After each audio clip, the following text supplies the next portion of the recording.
আমার আজকের পর্বে আপনাদের জন্য থাকছে খুবই মজাদার একটি খাবার, সেটা হলো কুমড়ো পাতায় নোনা ইলিশের বড়া। কাটা ইলিশের বড়াও বলা হয়, নোনা ইলিশও বলা যায়, যে যেভাবে চেনেন। তো খুবই মজাদার একটি রেসিপি, তাই আজকে আপনাদের সাথে আমি শেয়ার করছি। এটা হচ্ছে ভর্তা দিয়ে কুমড়ো পাতার যে বড়া, খেতে ভীষণ অসাধারণ। আজকে এই রেসিপিটি আপনাদের সাথে আমি শেয়ার করতে যাচ্ছি, আশা করি আপনাদের কাছে ভালো লাগবে।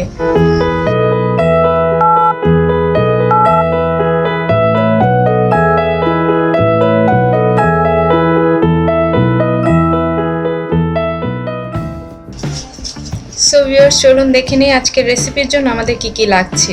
এখানে আমি একটা ইলিশের টুকরো নিয়েছি, কাটা ইলিশ, কুমড়ো পাতা নিয়েছি, একটা বড় পেঁয়াজ নিয়েছি, আর নিয়েছি শুকনা মরিচ। শুকনা মরিচগুলো আমি ঘন্টাখানেক ভিজিয়ে রেখেছিলাম, এতে করে শুকনা মরিচ নরম হয়, বাটতে খুবই সুবিধা হয়। আমি এখন একটা পেঁয়াজ কেটে নিচ্ছি, আর বলে দিচ্ছি আগে, আজকের ভর্তাটা আমি পাটায় বাটবো। পাটায় বেটে এই ভর্তাটা খুবই মজা। আপনারা পরিমাণ মতো যে যেরকম ঝাল খেতে পছন্দ করেন শুকনো মরিচ নিয়ে নেবেন।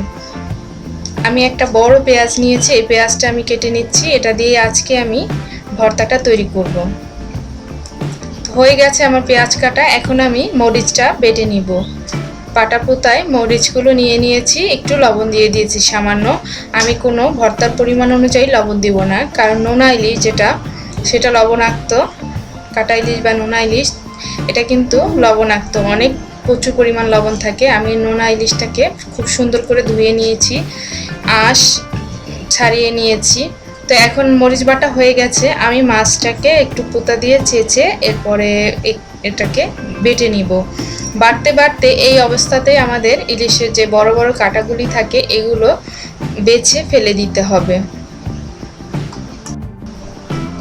আপনারা দেখতে পারবেন যে আমি বাটতে বাটতে কিন্তু একটু পানিও দিচ্ছি সামান্য, কারণ ইলিশটা সামনের দিকে যেতে চায় না।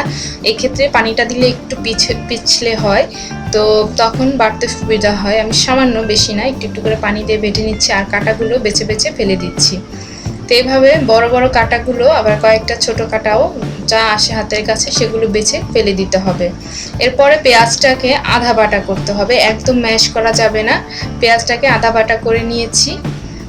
এভাবে সবগুলো পেঁয়াজ একসাথে আমি বেটে নেব। পেঁয়াজের পরিমাণটা একটু বেশি থাকে ভর্তায়, কারণ যে পরিমাণ মরিচ দিয়েছি, মরিচের ঝালটা যাতে পেঁয়াজটা কভার করতে পারে সেই পরিমাণ পেঁয়াজ দিতে হবে।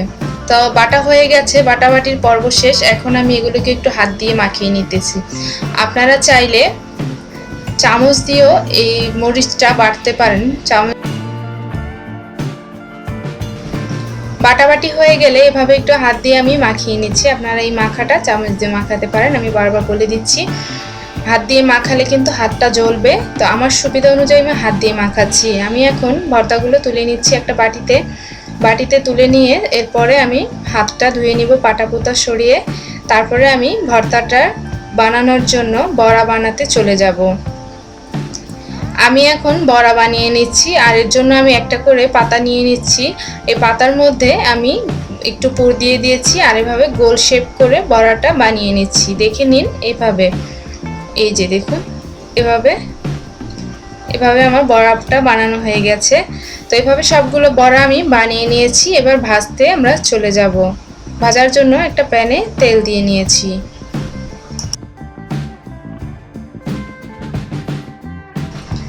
খেতে যেমন ভীষণ মজা, করতেও একটু কষ্ট না করলে কিন্তু মজার খাবার খাওয়া যায় না। আমি এখন বড়াগুলো এক এক করে দিয়ে দিচ্ছি, আর আমি ভিডিওটা যতটা পেরেছি শর্ট করার চেষ্টা করেছি। এখন আমি এক এক করে বড়াগুলো সব দিয়ে দিচ্ছি। বড়াগুলো দিয়ে এরপরে ঢাকনা দিয়ে দিতে হবে। আমার বড়াগুলো সেট হয়ে যাবে, পরে ভাজলে কিন্তু পাতাটা নরম হয়ে যাবে, একটার সাথে একটা লেগে যাবে, তখন কিন্তু সেট হয়ে যাবে। আর আমাদের দেশের কুমড়ো পাতাগুলো কিন্তু গোল হয়, ওগুলো থেকে কিন্তু বড়াটা ভিতরের যে পুরটা সেটা কিন্তু বের হয়ে যায় না। কিন্তু এটাতে আবার ভিতরের পুরটা একটু বের হয়ে গেছে, কারণ আমার পাতাগুলো হাতের মতো ছিল, আমাদের হাতের আঙ্গুল ফাঁকা করলে যেরকম থাকে এরকম একটু ফাঁক ছিল, যার কারণে একটু বের হয়ে গেছে। কিন্তু সমস্যা নেই, তেলের সাথে মিশবে না, এভাবেই থাকবে। তো ভাজা হয়ে গেলে আমি উল্টে দিচ্ছি। এক পাশ কিন্তু ভাজা ভাজা হয়ে গেছে। চুলার আঁচ মিডিয়াম করে ঢাকনা দিয়ে একটু ভাজতে হবে, এতে করে পাতাটাও সিদ্ধ হবে, ভাজা ভাজা হয়ে যাবে। তো আমি এখন এই সবগুলো এক এক করে উল্টে নিচ্ছি। আপনারাও এভাবে সুন্দর করে উল্টে নেবেন। একটা খুসনি, যেটা খুচরুন বলা হয়, এই খুচরুনের সাহায্যে আমি চামচ দিয়ে উল্টে দিয়েছি। খুব সাবধানে উল্টাতে হবে যাতে খুলে না যায়। তো এক পাশ কিন্তু ভাজা হয়ে গেছে, অন্য পাশও ভাজা হয়ে গেছে। এখন আমি এগুলোকে তুলে নিব। আমি একটা প্লেটে তুলে নিচ্ছি সব।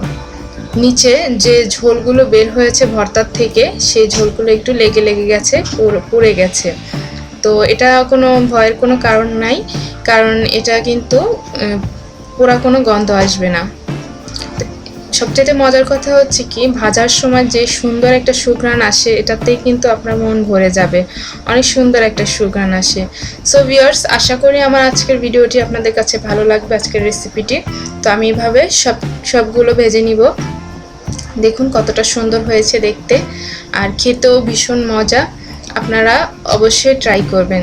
আমার ভিডিওটা ভালো লাগলে লাইক কমেন্টস করে ভিডিওটি শেয়ার করবেন। আর আমার চ্যানেলে যদি আপনি নতুন হয়ে থাকেন, অবশ্যই আমার চ্যানেলটি সাবস্ক্রাইব করে দিবেন।